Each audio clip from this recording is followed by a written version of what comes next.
word displeased in the Hebrew ra, it means disaster.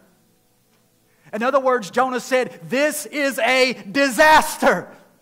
Not just a little disaster. This is a great disaster that all these people repented.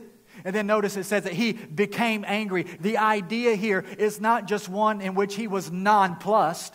In fact, it means to burn white hot. So if we were kind of to put this in our own vernacular today, we would say that Jonah thought that this was a disaster and that he was seething, boiling, white hot about it.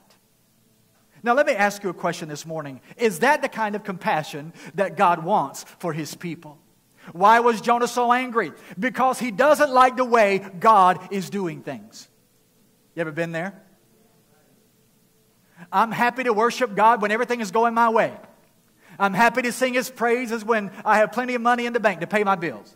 Happy to sing His praises when my kids are healthy. But the minute something goes south, we get angry. And don't you even act like you haven't never been boiling white hot with God like Jonah was. He doesn't like the way God is doing things. He wants God to destroy Nineveh, but instead God grants them salvation. Jonah is angry with God's sovereignty. He's angry with the way God is calling the shots. He's angry that God has messed up his worldview. His whole theological world, everything that he believed about God is crumbling, and he's having a hard time coming to grips with it. What does Jonah's worldview consist of?